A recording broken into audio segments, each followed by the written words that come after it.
Welcome to Annie's Kitchen and you're watching Annie's Kitchen with Annie.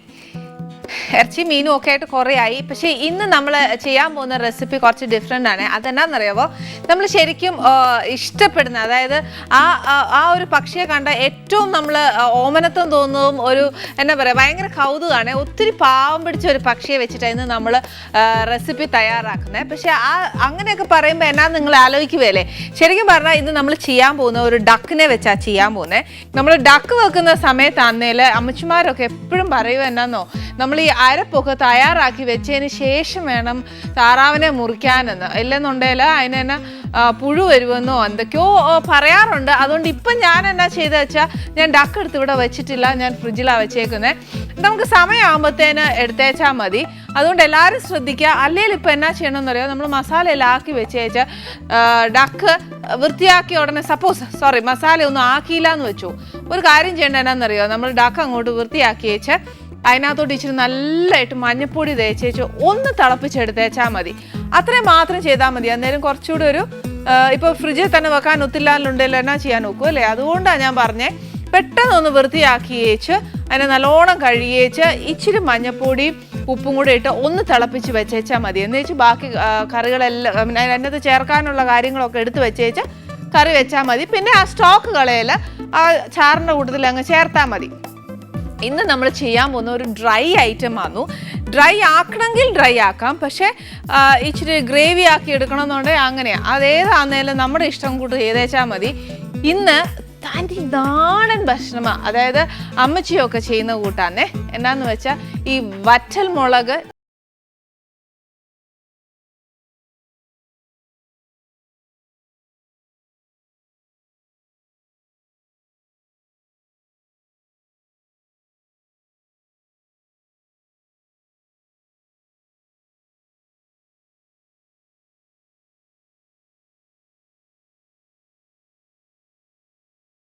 അപ്പോൾ ഈ വറ്റൻമുളകൊക്കെ ചതച്ചിട്ട് വെക്കുമ്പോഴത്തേക്ക് നമുക്ക് തിരുവനന്തപുരത്താണെങ്കിൽ ഒരു കടയിൽ ശരിക്കും കിട്ടുവേ, ഇങ്ങനെ വറ്റൽമുളക് ചതച്ച് വെച്ച് ചിക്കൻ ഒക്കെ കിട്ടുവേ. അപ്പോൾ ആ ചിക്കൻ്റെ ഒരു ടേസ്റ്റ് എന്ന് പറഞ്ഞാൽ മിക്കപ്പോഴും എല്ലാവരും കഴിച്ചിട്ടുണ്ട്. അതൊന്ന് ശ്രദ്ധിച്ച് നോക്കണം, അതൊന്ന് വാങ്ങിച്ച് കഴിച്ച് നോക്കിയാലുണ്ടല്ലോ ആ ടേസ്റ്റ് അറിയാം. ഏകദേശം നമുക്ക് അതിനോടൊത്ത് പിടിക്കാൻ നോക്കും. അതൊരു സ്പെഷ്യൽ ടേസ്റ്റ് ഓഫ് ചിക്കൻ ആട്ടോ. അത് നമുക്ക് ഒരു ദിവസം ഇവിടെ ചെയ്തേ ഒക്കത്തുള്ളൂ. രുചിയുടെ കാര്യത്തിൽ നമുക്ക് ഒരു കോംപ്രമൈസും വേണ്ട. ഇനി നമുക്ക് ഇതിന് വേണ്ടിയ കാര്യങ്ങളൊക്കെ എന്നാന്നറിയോ, തനി പക്ക നാടനാന്നേ. ഇത് അടുപ്പേ വെച്ച് ചെയ്യുവാന്നേൽ അതാന്ന് ഏറ്റവും രുചി. പക്ഷെ നമുക്ക് ഇക്കാലത്തൊക്കെ എവിടെയാ അല്ലേ അടുപ്പ്, അന്നേരം ഒക്കെയല്ല, അന്നേരം നമുക്ക് ഗ്യാസേ ഒക്കത്തുള്ളൂ. ഇനി അതിന് വേണ്ടിയ കാര്യങ്ങൾ എന്നാന്നൊക്കെ ഞാൻ പറഞ്ഞുതരാം. ഫസ്റ്റ് നമ്മൾ അതിന് ചെയ്യാൻ പോകുന്നത് വേറെ ഒരു എണ്ണയും ഒക്കത്തില്ല, വെളിച്ചെണ്ണ. പിന്നെ അന്നേൽ കുറച്ച് ചെറിയ ഉള്ളി, അതായത് നമുക്ക് ഒരു ബൗളോളം വേണേ, അത് ചതച്ചേക്കുവാ. ഇടികല്ലേ വെച്ചോ അല്ലെങ്കിൽ അരകല്ലേ വെച്ചേച്ചോ ചതക്കുക. പിന്നെ വെളുത്തുള്ളി കുറച്ച് ചതച്ചത്, പിന്നെ വേണ്ടത് കുറച്ച് ഇഞ്ചി ചതച്ചത്, പിന്നെ കുറച്ച് കറിവേപ്പില, കുറച്ചെന്നല്ല ധാരാളം എടുത്തോളൂ. പിന്നെ വറ്റൽമുളകും ഇതേ കൂട്ടി ചതച്ചേക്കുക, അതിൻ്റെ അരിയൊന്നും കളഞ്ഞിട്ടില്ല കേട്ടോ. പിന്നെ കുറച്ച് തേങ്ങാക്കൊത്ത്, പിന്നെ അന്നേരം ഒരു ഇച്ചിരി മഞ്ഞൾപ്പൊടി, പിന്നെ കുറച്ച് വിനീഗർ, പിന്നെ കുറച്ച് ഉപ്പ്. പിന്നെ നമുക്ക് സ്പൈസസ് ആയിട്ട് വേണ്ടിയത് എന്നാന്ന് വെച്ചാൽ പെരിഞ്ചീരകം ആണെങ്കിൽ അങ്ങ് എടുത്താൽ മതി, ഞാൻ ഇച്ചിരി പൊടിച്ചതാണ് എടുത്തേക്കുന്നത്. പിന്നെ കുറച്ച് പട്ട, കുറച്ചെന്ന് പറഞ്ഞാൽ ഒരു കഷ്ണം മതിയാവും. ഗ്രാമ്പു, ഏലക്ക. ഇതിൻ്റെ കൂട്ടത്തിൽ ഇച്ചിരി കൂടി എരിവ് വേണമെന്നുണ്ടെങ്കിൽ കുരുമുളകും കൂടെ ചേർത്തോ. പിന്നെ വേണ്ടിയത് കടുക് വറുക്കാനായിട്ട് ഇച്ചിരി കടുക്, പിന്നെയും അതിൻ്റെ കൂട്ടത്തിൽ കുറച്ചുകൂടെ ഉള്ളി വേണം. ഇതിപ്പോൾ ഞാൻ ഇച്ചിരി വട്ടത്തിൽ അരിഞ്ഞേക്കുക, അതൊക്കത്തില്ല. ഇതിൽ നമുക്കൊരു കാര്യം ചെയ്യാം, വേവിക്കാൻ നേരം ഒരു പകുതി ഇടാം. പിന്നെ കുറച്ച് കാശ്മീരി മുളക് പൊടി. ഇതിനകത്ത് ഇല്ലാത്ത എന്നാന്നറിയോ, മല്ലിപ്പൊടിയാണ് ഇല്ലാത്ത, ബാക്കി എല്ലാം നമ്മൾ സാധാ നമ്മൾ വീട്ടിലുള്ള പോലെ തന്നെയുള്ളൂ. ആദ്യം നമുക്ക് എന്നാ ചെയ്യേണ്ടതെന്ന് വെച്ചാൽ, ഞാനിപ്പോൾ എന്തായാലും ഏറ്റവും കൂടുതൽ രുചി വരുന്നത് എന്നാന്നറിയോ, നമുക്ക് ചട്ടിയെ വെക്കുമ്പോഴാണ്. ചട്ടി വെക്കുവാന്നേൽ കുറച്ച് വേവ് കൂടുതലായിരിക്കും, വേവുന്ന നേരം ഇച്ചിരി കൂടുതലായിരിക്കും. എന്നാലും വേണ്ടിയല്ല, നമുക്ക് രുചിയല്ലേ നമ്മുടെ ലക്ഷ്യം. അന്നേരം നമുക്ക് ചട്ടി തന്നെ വയ്ക്കാവേ. പിന്നെ താറാവ് മേടിച്ചേക്കുന്നത് എന്നാന്ന് വെച്ചാൽ ഒരു കുഞ്ഞി താറാവാന്നേ മേടിച്ചേക്കുന്നത്. അതിനെ നമ്മൾ ഇറച്ചിയൊക്കെ സാധാ കറിക്ക് മുറിക്കുകയല്ലേ എന്ന് പറഞ്ഞ പോലെ മുറിച്ചിട്ടുള്ളൂ. അത് ഞാൻ കാണിച്ചു തരാം എന്തോരം മേടിച്ചെന്ന്.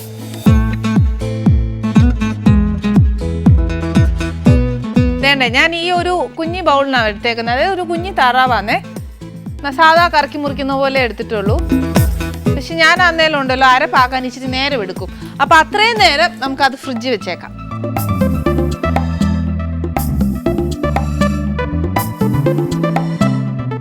ഇനി നമ്മുടെ ചട്ടിക്കകത്തോട്ട് ഒരു ഇച്ചിരി എണ്ണ ഒഴിച്ചേച്ച്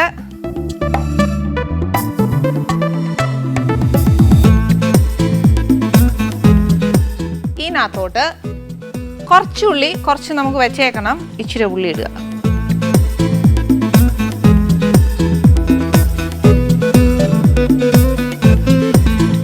കുറച്ച് ഇഞ്ചി.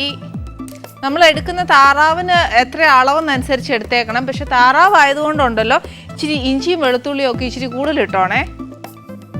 ഞാനിപ്പോൾ ഒരു 1.5 ടീസ്പൂൺ വെളുത്തുള്ളിയും ഒരു 1.5 ടീസ്പൂൺ ഇഞ്ചി ഇടുക.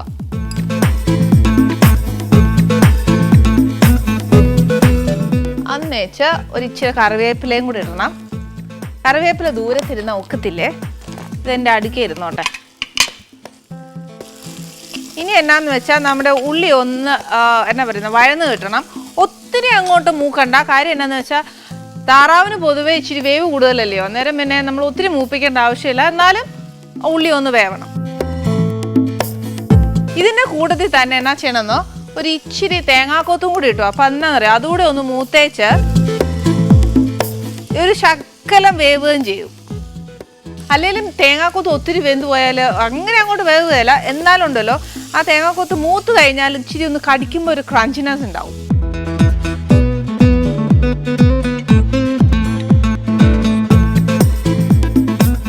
ഇതിൻ്റെ കൂട്ടത്തിൽ കുറച്ച് നമ്മൾ വറ്റൽമുളക് ചതച്ച് വെച്ചിട്ടില്ല, അത് എരിവ് കണക്കാക്കി എടുത്തോണം. ഇത് പക്ഷേ കാശ്മീരി മുളകല്ല, സാധാ മുളകാന്നു. പിന്നെ എരിവ് കൂടുതൽ വേണം എന്ന് തോന്നുവാന്നേൽ കുറച്ച് കുരുമുളകോട് ഇട്ടു.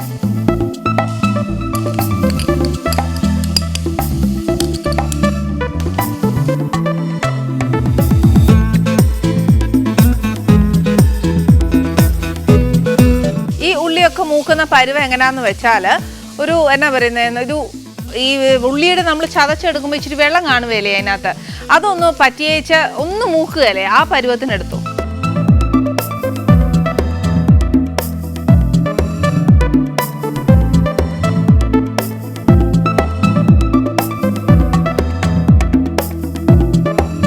ഞാൻ ഈ ഇടയിൽ കറിവേപ്പില ഇടുന്നൊന്നും കാര്യമാക്കണ്ട കേട്ടോ. ഞാനിങ്ങനെ എൻ്റെ ഇഷ്ടം കൂടുതലുകൊണ്ട് ഇടുന്നതാന്നേ.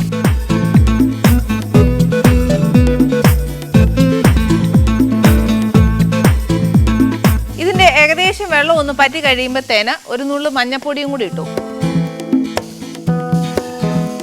ഉള്ളിക്ക് എണ്ണ ആയാലും ഒരു ഇച്ചിരി മൂപ്പുണ്ടേ, അന്നേരം പിന്നെ ഈ നമ്മൾ ചേർക്കുന്ന എല്ലാം ഉണ്ടല്ലോ അതും കൂടി ഒന്ന് വെന്ത് കിട്ടും.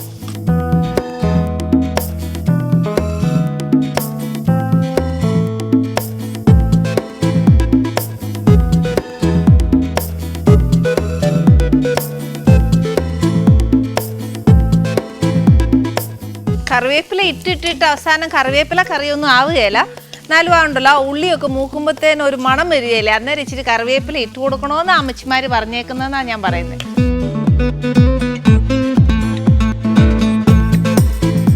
ഇനി ഉള്ളി ഒരു സ്വല്പം കൂടി ഒന്ന് മൂത്ത് കഴിഞ്ഞാൽ നമുക്ക് താറാവ് ചേർക്കാവേ.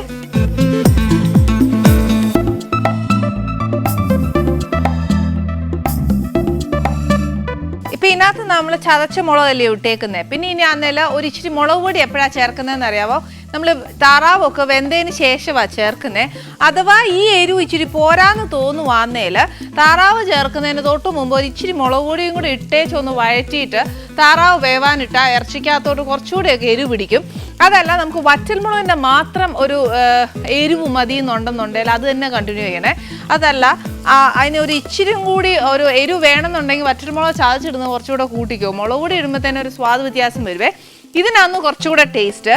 നമ്മുടെ ഉള്ളിയൊക്കെ നല്ല മൂത്തൊരു മണം വരുന്നുണ്ട്. ഇനി ഞാൻ താറാവ് ഇടുവാന്നേ.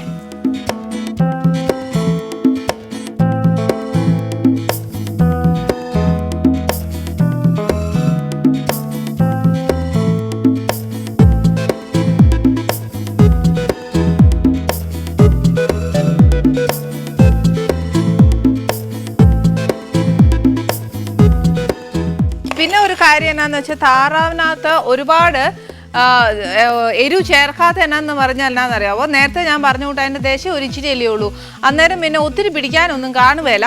അതുകൊണ്ട് നോക്കിയേച്ച് മാത്രമേ ചേർത്താൽ മതി. ചിലപ്പോൾ നമ്മളിങ്ങനെ നോക്കുമ്പോഴത്തേനുണ്ടല്ലോ ആ അരപ്പിന് എരിവൊന്നും കാണുമെന്നായിട്ട് നമുക്ക് തോന്നുകയില്ല. അതുകൊണ്ട് നമ്മൾ ഇച്ചിരി കൂടി ഇടാനായിട്ട് നോക്കുവേ. അന്നേരം അത് നോക്കിയേച്ചാൽ അത് താറാവ് ഒന്ന് പകുതി വെന്ത് കഴിഞ്ഞേച്ചാൽ കുറവാന്ന് തോന്നുക, എന്നാൽ ഇച്ചിരി കൂടി അങ്ങോട്ട് വറ്റൻമുളക് ചതച്ചിട്ട് വെച്ചാൽ മതി. ഇത് നല്ലതായിട്ട് അങ്ങോട്ട് പുരട്ടിയേച്ച് ഇച്ചിരി ഉപ്പ് ആദ്യം ഇടുക.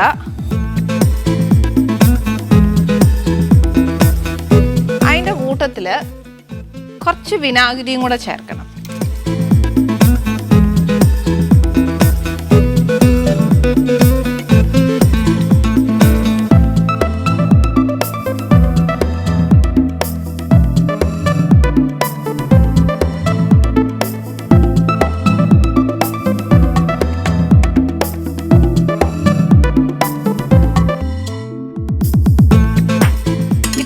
ഇനി എന്നാന്നറിയാവോ, അമ്മച്ചിയൊക്കെ പറയുന്നത് എന്നാന്നോ, അത് ശരിക്കും ഈ താറാവിൽ നിന്ന് തന്നെ വെള്ളം ഊറി വന്നേച്ച് ഒരു പാത്രം വെച്ച് അടയ്ക്കണം. അന്നേരം ആവി വരുമ്പോഴത്തേക്ക് ആ പാത്രത്തിൽ നിന്നും കുറച്ച് വെള്ളം ഇരിക്കുവല്ലേ, ആ വെള്ളമൊക്കെ ഇതിനകത്ത് വീണ് വീണ് വീണ് വെള്ളം വന്നേച്ച് വേണം താറാവ് വേവാനെന്നാണ് പറയുന്നത്. അപ്പോൾ ഇത്രയും ആയി കഴിഞ്ഞ് കഴിഞ്ഞാൽ അമ്മച്ചി എന്നാ ചെയ്യും, ഒരു കനൽ അടുപ്പയിലോട്ട് മാറ്റുവേ. പക്ഷെ നമുക്ക് അതൊക്കാത്തതുകൊണ്ട് നമുക്ക് ചെറിയ സിമ്മയിലിട്ട് താറാവ് വേവിച്ചെടുക്കാം.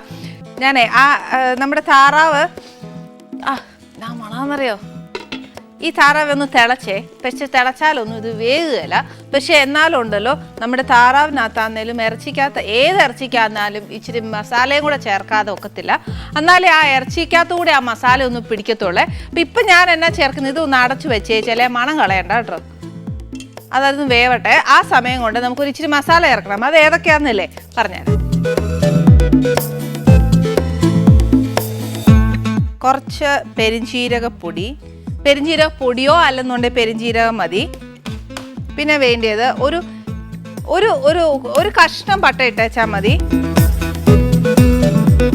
പിന്നെ ഒരു 3-4 ഗ്രാമ്പു,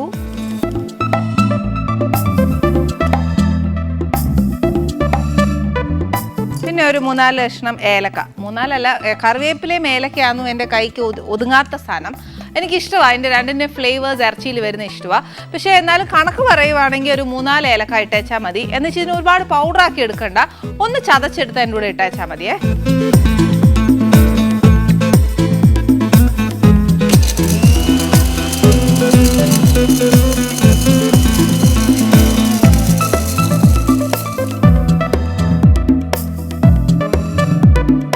മുഴുവൻ മസാല ഇട്ട് കൊടുക്കരുത്, ഒരു പകുതി ഇട്ടേച്ച് പിന്നെ നമ്മൾ ലാസ്റ്റ് ഒന്ന് വാങ്ങാറാവുകയല്ലേ, അന്നേരം ഒരു ഇച്ചിരി മസാലയും കൂടി ഇടണേ. എന്നാലേ ആ മണം അതിനകത്ത് നീക്കത്തുള്ളൂ.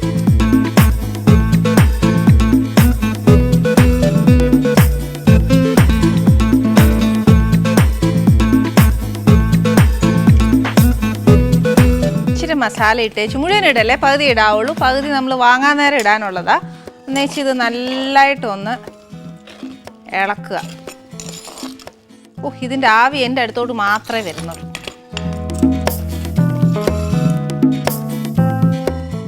ശരിക്കും ഇവിടെ നല്ല ടേസ്റ്റുള്ള സാധനമാണ്. ഇനി ഇത് ഇവിടെ ഇരുന്നൊന്ന് വേവട്ടെ.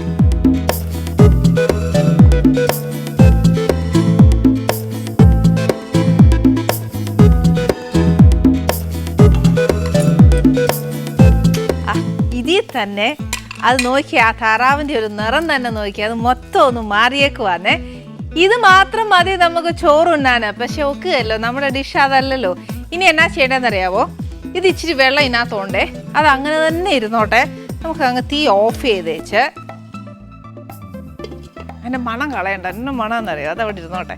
ഇപ്പുറത്ത് അങ്ങോട്ട് അടുപ്പ് കത്തിച്ചേച്ച് ഇതിനകത്ത് ഒരു ഇച്ചിരി എണ്ണ ഒഴിക്കണം. ഇതെല്ലാം വെളിച്ചെണ്ണയിൽ തന്നെയാണേ. ഇച്ചിരി എണ്ണ അങ്ങോട്ട് ഒഴിച്ചേച്ച്, കടുകിനൊന്നും കണക്കില്ലേ കിട്ടോ.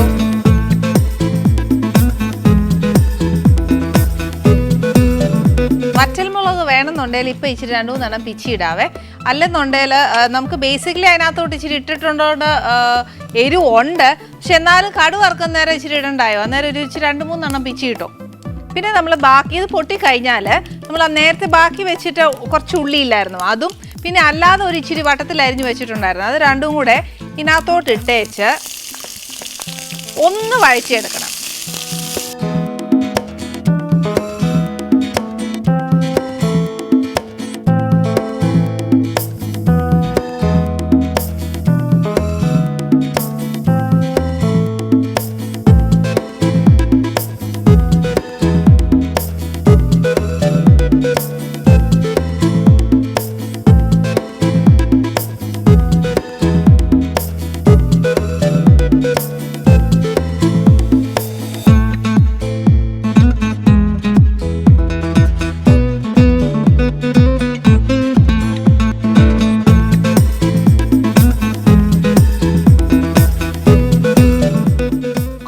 മുളക് പൊടി ഒത്തിരി വേണ്ട, കുറച്ചിട്ടേച്ചാൽ മതി. അതായത് ഇത് ബേസിക്കലി ഒരു നല്ലൊരു ഡാർക്ക് കളറുണ്ട്.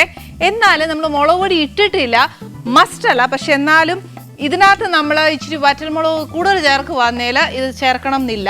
ഇത് ഇച്ചിരി കുറച്ചായിട്ടേക്കുന്നത്. അതുകൊണ്ട് ഞാൻ ഒരു ഹാഫ് ടീസ്പൂൺ മാത്രം ഇട്ടാൽ മതി. പിന്നെ എരിവ് ഒന്ന് ശ്രദ്ധിച്ചോണേ, ഇത് കുറച്ചൊരു സ്പൈസി ഡിഷാന്നു. പിന്നെ ഈ ഇട്ടേക്കുന്ന മുളക് പൊടി ഒന്ന് മൂക്കണം.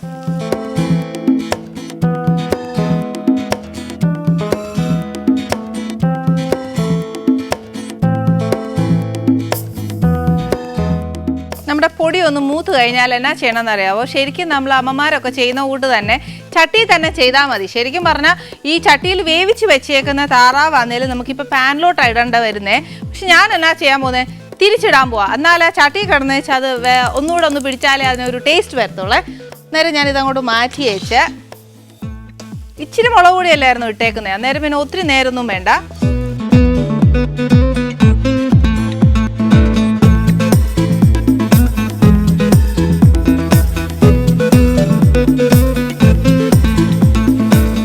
ഇത് നല്ലതായിട്ടൊന്ന് ചൂടാവണം. ചൂടാവുക എന്ന് പറഞ്ഞാൽ ആ മുളക് പൊടിയും നമ്മുടെ ആ ഇറച്ചിയുടെ സ്റ്റോക്കും എല്ലാം കൂടെ ഒന്ന് ഒത്തുചേരണം. അത് തന്നെയാണ് കണക്ക്. അതും ഈ പറഞ്ഞ കൂട്ട് ചെറിയ സിമ്മേൽ ഇട്ടേച്ചാൽ മതി, വലിയ സിമ്മേൽ ഇടരുത്. ഇതിനാവശ്യത്തിൽ കൂടുതൽ കറിവേപ്പില ഉണ്ട്. പക്ഷേ എന്നാൽ അടയ്ക്കുന്നതിന് മുമ്പ് ഒരു ഇച്ചിരി ഇട്ടേച്ച് ഇങ്ങനെ അടച്ചു വെച്ചു, അല്ലേ അതിനൊരു മണം വരികയില്ല. പിന്നെ അന്നേൽ നമ്മുടെ ഇന്ന് വരാൻ പോകുന്ന ഗസ്റ്റിനെ പറ്റി പറഞ്ഞിട്ടില്ല. ഇന്ന് വരാൻ പോകുന്ന ഗസ്റ്റ് എല്ലാവർക്കും അറിയാം, പ്രശസ്ത സിനിമാ താരം ഷീലു എബ്രഹാം അവിടെ വരുന്നത്. ശരിക്കും പറഞ്ഞാൽ ഇവിടെ വരുന്നവരൊക്കെ നമ്മളോടിട്ട് ഒത്തിരി ഫ്രണ്ട്ലി ആവുന്നുണ്ട്, നമ്മുടെ വീട്ടിലെ ഒരു അംഗമായി തന്നെ മാറുന്നുണ്ട് അല്ലേ. അതുകൊണ്ടാണ് ഈ താറാവ് സ്പെഷ്യൽ ചെയ്യുന്നത്. ഇത് ഇച്ചിരി നേരം ഇരുന്നാലേ ഒക്കത്തുള്ളൂ. ഇതിൻ്റെ കൂടെ ചോറാവാം, അല്ലെങ്കിൽ അപ്പമാവാം, അല്ലെന്നുണ്ടെങ്കിൽ നമ്മുടെ വെള്ളയപ്പാവാം, പത്തിരി ആവാം, ഏതായാലും ബെസ്റ്റാണ്. എനിക്ക് ഏറ്റവും ഇഷ്ടം എന്നാണെന്നറിയാവോ, നല്ല ചോറാന്നുള്ളത് അറിയാമല്ലോ. പക്ഷേ ഇവിടെ നിന്ന് അവർക്ക് ഞാൻ എന്തായാലും ഇവിടെ ചോറൊന്നും കൊടുക്കുകയല്ല കേട്ടോ. ഇച്ചിരി കൂടിയൊക്കെ നമുക്ക് നല്ല സ്റ്റൈലായിട്ട് എന്നതേലും അപ്പോ പത്തിരിയോ എന്നതേലും ഒക്കെ കൊടുത്തേച്ചാൽ മതി. ഈ അടുക്കളയൊന്ന് വൃത്തിയാക്കട്ടെ. ഞാനേ ആ നമ്മുടെ താറാവിനെ ഏറ്റവും മാക്സിമം റോസ്റ്റ് ചെയ്യാവുന്നതിന് അത്രയും റോസ്റ്റ് ചെയ്തിട്ടുണ്ട്. പക്ഷേ ഇതിന് ഞാനിപ്പോൾ സെർവ് ചെയ്യാൻ പോകുന്ന ഇടിയപ്പമാണേ. പക്ഷേ എൻ്റെ അറിയാലോ, എൻ്റെ അഭിപ്രായത്തിൽ ഞാൻ പറയുവായിരുന്നില്ല, ഇതിന് ഏറ്റവും നല്ലത് ചോറാന്നു, വേറെ ഒന്നും കഴിക്കില്ല. പിന്നെ ആണെങ്കിലും ചപ്പാത്തി ആണെങ്കിലും കുറച്ചുകൂടെ ടേസ്റ്റ് ആട്ടോ. പിന്നെ ഇത് ബേസിക്കലി ഡ്രൈ ആയതുകൊണ്ട് ഞാനൊരു ഇച്ചിരി ഗ്രേവി വെച്ചിട്ടുണ്ട്. അതിന് പിടിയപ്പം ആകുമ്പോഴത്തേക്ക് നമുക്കൊരു ഇച്ചിരി ഗ്രേവി ഇല്ലേ ലോകത്തില്ലേ, അന്നേരം അത് ഇച്ചിരി ഒന്ന് പെരട്ടി കഴിക്കാനൊക്കെ ആയിട്ടേ ഇതാണ് ഏറ്റവും ബെസ്റ്റ്. ഇത് വീട്ടിലൊന്ന് ട്രൈ ചെയ്ത് നോക്കുക കേട്ടോ. ഹലോ. ഇന്നിവിടെ ചെയ്തേക്കുന്ന എന്നാന്നറിയാവോ, നമ്മുടെ ശരിക്കും പറഞ്ഞ ഒരു ക്രിസ്ത്യൻ ടച്ച് ഉള്ളതാട്ടോ. താറാവ് കഴിക്കുകയല്ലേ? താറാവ് ഞാൻ കഴിക്കും. ഞാൻ നോൺ വെജ് ഒക്കെ കഴിക്കുന്ന ആളാണ്. പക്ഷെ ഞാൻ ആദ്യമായിട്ടായിരിക്കും ഒന്ന് കഴിക്കാൻ പോണം. ഞാൻ കഴിച്ചിട്ടില്ല. ഇവിടെ നസ്രാണി കുടുംബത്തിൽ പറഞ്ഞിട്ട് നോൺ വെജ് ഒന്നും കഴിച്ചില്ലെന്നോ? നോൺ വെജ് എല്ലാം കഴിച്ചിട്ടുണ്ട്, താറാവ് കഴിച്ചിട്ടില്ല. വളരെ മോശം. എനിക്കാണ് അത് കിട്ടിയേക്കുന്നത് കേട്ടോ. ആ ഭാഗം ഇന്ന് ഞാൻ കഴിപ്പിച്ചേച്ചേ വിടത്തുള്ളൂ, ഉറപ്പാ. പറയാലോ, ബാക്കി അത്യാവശ്യം കഴിച്ചിട്ടുണ്ട്. പക്ഷെ താറാവ് എനിക്ക് തോന്നുന്നു ആലപ്പുഴ സൈഡിലാണ് തോന്നുന്നത് കൂടുതൽ. അപ്പം പാലായില് കുഞ്ഞുനാളിലൊന്നും എനിക്ക് പേരൻസ് തന്നിട്ടില്ല. പക്ഷെ ഒരു ഫംഗ്ഷൻ ഒക്കെ വരുമ്പോ വെക്കുവല്ലേ താറാവ് റോസ്റ്റും ഒക്കെ? വീട്ടിൽ വെച്ചിട്ടില്ല, അമ്മച്ചി വെച്ചിട്ടില്ല. അതെന്നാ ഏർപ്പാടാ എന്റെ അമ്മ. എന്തായാലും ഇന്ന് എന്തായാലും അതെന്താ ടേസ്റ്റ് നോക്കാം. പക്ഷെ ആ ക്രെഡിറ്റ് എനിക്കാന്നേ കേട്ടോ. ഫസ്റ്റ് ടൈം താറാവ് ഇറച്ചി വിളമ്പി തന്ന ഞാൻ അന്ന് തന്നെ പറയണം. തീർച്ചയായിട്ടും പറയും. പിള്ളേര് 2 കുട്ടികളാണ്. മോള് 10 വയസ്സ് 5-ല് പഠിക്കുന്നു, മോന് 8 വയസ്സ് 3-ല്. എവിടെയാ പഠിക്കുന്നത്? മുംബൈയില്. ഓക്കെ. അവിടെ സെറ്റിൽ ചെയ്തേക്കുന്നത്? അതെ. അപ്പൊ സിനിമയിലൊക്കെ ചെയ്യുമ്പോ വന്നു പോവാണ്. പക്ഷെ സെറ്റിൽ അവിടെ ചെയ്തു എങ്കിലും ഞാൻ എപ്പോഴും എല്ലാ മാസവും നാട്ടിൽ വന്നു പോകുന്ന അപ്പനെ അമ്മയൊക്കെ കണ്ടേച്ചത് പാലായിൽ ജനിച്ച കുറച്ച് ബാല്യമൊക്കെ പാലായിലായിരുന്നു. പിന്നീട് ഞങ്ങൾ ഇടുക്കിയിലേക്ക് പോയി. ഇപ്പം പേരൻസ് വീണ്ടും 15 വർഷങ്ങളായിട്ട് പാലാ സൈഡിലേക്ക് വന്നു. വാഴക്കുളം എന്ന് പറഞ്ഞ സ്ഥലം. ഉള്ള കാര്യം പറയട്ടെ, ഇടുക്കിന്ന് തിരിച്ച് ഇങ്ങോട്ട് വന്നപ്പോ അപ്പനും അമ്മയ്ക്ക് എന്നെ സന്തോഷമായി കാണുമെന്ന് നാട്ടിൽ വന്നപ്പോഴത്തേന് ജീവൻ വീണ പോലെ അല്ലേ. എല്ലാരെയും ഒന്ന് ചുറ്റുവട്ടത്ത് എല്ലാരെയും ഒന്ന് കാണാം, വീട്ടുകാരെയൊക്കെ ഒന്ന് ഓടിപ്പോയി കാണുകയൊക്കെ ചെയ്യാം. എന്തായാലും എനിക്ക് ഒരു കാര്യം ചോദിക്കാനുണ്ട്. അതെന്നാന്നറിയാവോ, എന്നെ വെച്ചൊരു എക്സാമ്പിൾ, ഒരു നല്ലൊരു ചോദ്യം ചോദിക്കണ്ട, പക്ഷെ എനിക്ക് ഇവിടെ ചോദിക്കാൻ വേണ്ട, നമുക്ക് അവിടെ ഇരുന്ന് ചോദിക്കാം.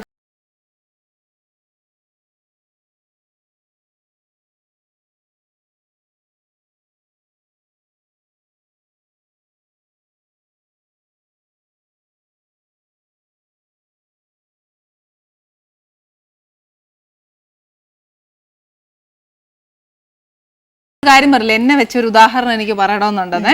സത്യം പറഞ്ഞാൽ ഞാൻ അഭിനയിക്കാൻ വന്നപ്പോഴത്തേന് ഞാൻ അഭിനയിച്ചു. എൻ്റെ ഒരു ആഗ്രഹം പോലെ ഒരു അഭിനയിക്കാൻ ഇഷ്ടമായിരുന്നു. അതുകൊണ്ട് അഭിനയിച്ചു. ഒരു 3-4 സിനിമ കഴിഞ്ഞു, ഞാൻ കല്യാണം കഴിഞ്ഞു, വീട്ടിൽ കയറി കുടുംബിനിയായി. പക്ഷേ ഷൈലു അങ്ങനെയല്ല, ജസ്റ്റ് ഓപ്പോസിറ്റ്. ഒരു കുടുംബിനി ആയതിനു ശേഷമാണ് തോന്നുന്നു സിനിമയിൽ വന്നത്. അതെന്നാടോ അങ്ങനെ? അതെന്താടോ അങ്ങനെയെന്ന് ചോദിച്ചു കഴിഞ്ഞാൽ എല്ലാത്തിനും ഒരു സമയമുണ്ട്.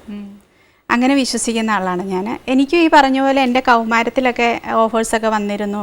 ഒരു മുഖചിത്രം വന്നതോടുകൂടി ഒരു മാഗസിനിൽ അപ്പം ഓഫേഴ്സ് വന്നിരുന്നു. അന്ന് ഒക്കെ എന്ന് പറഞ്ഞു കഴിഞ്ഞാൽ പേരൻസ് ഇതിന് ഭയങ്കര എഗനസ്റ്റ് ആയിരുന്നു. അപ്പം ഇന്നത്തെ ന്യൂ ജനറേഷൻ എങ്ങനെയാണ്, കുട്ടികൾക്ക് എന്താണോ ഇഷ്ടം അത് പേരൻസ് ആ പുറകെ പോകുന്നു, സമ്മതിച്ചു കൊടുക്കുന്നു. പക്ഷെ അന്ന് എങ്ങനെയാണെന്ന് ചോദിച്ചു കഴിഞ്ഞാൽ പേരൻസിന് എന്താണോ ഇഷ്ടം അത് നമ്മൾ സമ്മതിച്ചു കൊടുക്കുന്നു. അതാണ് അന്നത്തെ ഇന്നത്തെയും തമ്മിലുള്ള വ്യത്യാസം. അപ്പം പേരൻസിൻ്റെ ഇഷ്ടത്തിനനുസരിച്ച് ഞാൻ ആ റൂട്ടിൽ പോയി. അപ്പോൾ ഇപ്പം ഭർത്താവിൻ്റെ ഇഷ്ടത്തിൽ ഞാൻ വന്നിരിക്കുകയാണ്. എൻ്റെ ഇഷ്ടം ഭർത്താവ് സാധിച്ചു വന്നിരിക്കുകയാണ്. എൻ്റെ ഹസ്ബൻഡ് എന്ന് പറഞ്ഞു കഴിഞ്ഞാൽ എങ്ങനെയാണെന്ന് ചോദിച്ചു കഴിഞ്ഞാൽ കുറച്ച് ആൾ പവർഫുള്ളാണ്. അപ്പോൾ പുള്ളിയുടെ അണ്ടറിലാണ് ഞാൻ. അപ്പം പുള്ളിയുടെ അണ്ടറിലാണ് എല്ലാവരും എന്നുള്ളൊരു വീട്ടിലുള്ളവർ, അങ്ങനത്തെ ഒരു വിചാരം. അപ്പം പുള്ളി എന്ത് പറയുന്നു, അല്ലെ പുള്ളി ഒരിക്കലും എനിക്ക് തെറ്റ് വരുന്നത് അല്ലെ എനിക്ക് ചീത്ത വരുന്ന കാര്യങ്ങളൊന്നും ചെയ്യില്ല, അല്ലെ എന്നെ പ്രൊട്ടക്റ്റ് ചെയ്യാനുള്ള ഒരു കപ്പാസിറ്റി ഉള്ളൊരു മനുഷ്യനാണ് എന്നുള്ള പൂർണ്ണ വിശ്വാസം അവർക്കുണ്ട്. അതിപ്പം ഞാൻ സിനിമയിൽ മാത്രമല്ല എവിടെയായിരുന്നാലും, അതിപ്പം ഞാൻ വേറൊരു ഫീൽഡിലേക്ക് ജോലിക്ക് പോയി എന്ന് പറഞ്ഞാൽ കൂടി എല്ലാം ഞാൻ അങ്ങനെ കാണുന്ന ഒരാളാണ്. സിനിമയിൽ വരുന്നതുകൊണ്ട് പ്രത്യേക മോശമാണെന്നോ അല്ലെങ്കിൽ വേറൊരു ഫീൽഡ് ചീത്തയാണെന്നോ അങ്ങനൊന്നുമില്ല. നമ്മൾ നല്ലതാണോ, നമ്മൾ എല്ലായിടത്തും നല്ലതായിരിക്കും. ഷീലു ഫസ്റ്റ് ചെയ്ത മൂവി ഏതാ? ഞാൻ ഫസ്റ്റ് ചെയ്തത് വീപ്പിംഗ് ബോയ് എന്ന് പറഞ്ഞൊരു മൂവിയാണ്. ശ്രീനിയേട്ടൻ്റെ സിനിമയായിരുന്നു. ശ്രീനിയേട്ടനാണ് കേന്ദ്ര കഥാപാത്രം. ലെന, പ്രവീണ ചേച്ചി ഒക്കെ അഭിനയിച്ച ഒരു സിനിമയാണ്. അതിൽ ഞാനൊരു ഡോക്ടറുടെ റോള് ചെയ്തുകൊണ്ടാണ് എൻ്റെ എൻട്രി സിനിമ ഫീൽഡിലേക്ക്. അതിനുശേഷമാണ് പിന്നീടുള്ള 5-6 സിനിമകൾ, മംഗ്ലീഷ്, ടാക്സി, കനൽ, പുതിയ നിയമം, ആടുപുലിയാട്ടം, ഇങ്ങനെയുള്ള സീനിയർ ആയിട്ടുള്ള എല്ലാ മിക്ക ആർട്ടിസ്റ്റുകളുടെ ഒപ്പം വർക്ക് ചെയ്യാനുള്ള ഒരു ഭാഗ്യം ദൈവം തന്നു. ആദ്യം മാഗസിനിലൊക്കെ വന്നപ്പോഴത്തേക്ക് ഓഫേഴ്സ് വന്നില്ലേ? അപ്പൊ ഷീലുവിന് നാച്ചുറലി ഉള്ളിന്റെ ഉള്ളിൽ ഇത് ഉണ്ട്, എനിക്ക് ചെയ്യണം, അതൊരു ആക്ടർ ആവണം എന്നുള്ളത്. അപ്പൊ ഈ അപ്പത്തേക്ക് ഓഫേഴ്സ് ഒക്കെ വന്നപ്പോഴത്തേക്ക് ആരൊക്കെയാ വിളിച്ച, അല്ലെങ്കിൽ അന്ന് പോവാത്തതിന്റെ വിഷമമൊക്കെ ഉണ്ടായില്ലേ? ഭയങ്കര വിഷമമുണ്ടായിരുന്നു. അന്ന് ഞാൻ പ്രീ ഡിഗ്രി, അതായത് 12th ചെയ്ത് നിൽക്കുന്ന സമയമാണ്. അന്നേരമാണ് ഈ മാഗസിനിൽ ഇത് വരുന്നത്. അത് വിളിക്കുന്നത് തന്നെ ആക്ച്വലി എൻ്റെ ബ്രദർ അന്ന് മൂലമറ്റ സെൻറ്റ് ജോസഫ്സ് കോളേജിൽ BA ചെയ്തുകൊണ്ടിരിക്കുകയാണ്. അപ്പോൾ ആ കോളേജ് ഡേക്ക് ഞാൻ വെറുതെ പോയതാണ് കാണാൻ വേണ്ടിയിട്ട്. അന്നേരം അവിടെ മനോരമയുടെ എഡിറ്റർ ആണ് ചീഫ് ഗസ്റ്റായിട്ട് വന്നിരുന്നത്. അപ്പോൾ അദ്ദേഹം എന്നെ കണ്ടിട്ട്, അപ്പോൾ അന്ന് എൻ്റെ ബ്രദർ കോളേജ് യൂണിയൻ ചെയർമാനാണ്. അപ്പോൾ എന്നെ കണ്ടിട്ട് പറഞ്ഞു, കുട്ടിയുടെ മുഖത്തൊരു മുഖശ്രീയൊക്കെ ഉണ്ടല്ലോ, നമുക്കൊരു ഫോട്ടോ എടുത്ത് നോക്കാം, മാഗസിൻ്റെ കവർ പേജായിട്ട് കൊടുക്കാമെന്ന് പറഞ്ഞു. അന്നപ്പം ചാച്ചയോട് പറഞ്ഞപ്പം, എൻ്റെ പപ്പനെയും ചാച്ചാന്നാണ് വിളിക്കുന്നത്, ചാച്ചയോട് പറഞ്ഞപ്പോൾ ഓക്കെ ഫോട്ടോ ഇല്ലേ ജസ്റ്റ് പോയി. അപ്പോൾ അങ്ങനെ കോട്ടയത്ത് പോയി ഫോട്ടോ എടുക്കുന്നു. 2 വീക്സിനുള്ളിൽ അത് പബ്ലിഷ് ചെയ്തു. പബ്ലിഷ് ചെയ്തപ്പോഴത്തേനും അതിന് ഭയങ്കര അപ്രീസിയേഷൻ, ഒത്തിരി എഴുത്തുകൾ, ഫോൺ കോളുകൾ, അങ്ങനെ ഒത്തിരി ഇത് വന്നു. പിന്നീട് സിനിമയിൽ നിന്ന് കുറച്ച് ഡയറക്ടേഴ്സ്, എനിക്കിപ്പോൾ പേര് ചോദിച്ചറിയില്ല, ഞാൻ കുട്ടിയാണെന്ന്. അപ്പോൾ അന്ന് ഇതെല്ലാം ചാച്ചയാണ് ഇതെല്ലാം വായിക്കുന്നതും, പിന്നെ ഒത്തിരി എഴുത്തുകൾ ഫോൺ അറ്റൻഡ് ചെയ്യുന്നതൊക്കെ. അപ്പോൾ എല്ലാം ചാച്ച അതെല്ലാം വളരെ എന്താ പറയുക ലൈറ്റായിട്ട് വളരെ എന്താ പറയുക ബുദ്ധിപൂർവ്വം ഒഴിവാക്കി. അതിനുശേഷമാണ് എന്നെ നഴ്സിംഗ് ഫീൽഡിലേക്ക് വഴിതിരിച്ചു വിട്ടു. ഞാൻ നേഴ്സാണ്.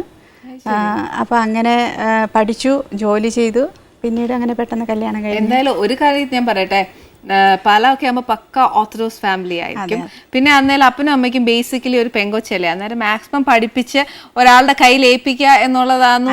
പിന്നെ ഈ പക്ക ഓർത്തഡോക്സ് ആകുമ്പോൾ നേരത്തെ ഷീലു പറഞ്ഞ തൊട്ട് ഒരു സിനിമയിൽ പോയാൽ ശരിയാവില്ല എന്നൊക്കെ പറഞ്ഞ ഒരു ബേസിക് സൈക്കോളജി അപ്പൻ്റെ അമ്മയുടെ മനസ്സിലുണ്ട്. തന്നെയല്ല ആരും ആ ഒരു റിലേറ്റഡ് ആയിട്ടുള്ള ആരും ഇല്ല കുടുംബത്തിൽ. ഉള്ളതൊക്കെ ഈ പെങ്ങന്മാരൊക്കെ എല്ലാവരും നഴ്സുമാർ, അവരൊക്കെ പുറത്താണ്. അപ്പം ചാച്ചാടിയൊക്കെ മനസ്സിൽ കയറി കൂടിയിരിക്കുന്ന ഒരു കാര്യം, ഒരു പെൺകുട്ടി 12th കഴിഞ്ഞാൽ നഴ്സിങ്ങിന് പോവുക, അപ്പം അവൾ ജോലിയൊക്കെ ആവും, പുറത്തൊക്കെ പോയി നല്ലൊരു കല്യാണമൊക്കെ നടക്കും, നല്ലൊരു ജീവിതം ഉണ്ടാവും എന്നൊക്കെയുള്ള ഒരു ചിന്താഗതി ആയിരുന്നില്ല. എന്തായാലും ഈ നഴ്സിംഗിലേക്ക് പോകുമ്പോഴത്തേക്കും ഒരുപാട് അനുഭവങ്ങൾ ഉണ്ടാവും അല്ലെ. ശരിക്കും ഒരു ഡോക്ടറിനാണെങ്കിലും ഒരു നഴ്സിനാണെങ്കിലും എനിക്കൊന്ന് നഴ്സസിനാണ് കൂടുതൽ കമ്പാരിറ്റീവ്ലി ഒരു ഡോക്ടർ. അങ്ങനത്തെ എന്തെങ്കിലും ഒരു എക്സ്പീരിയൻസ് നോക്കുന്നുണ്ടോ? എനിക്ക് അങ്ങനെ തോന്നിയതിൽ ഞാൻ നഴ്സുമാർ എന്ന് പറയുന്നവരെ നമ്മൾ ദൈവത്തിൻ്റെ മാലാഖ എന്ന് ജനങ്ങൾ പറയാറുണ്ട്.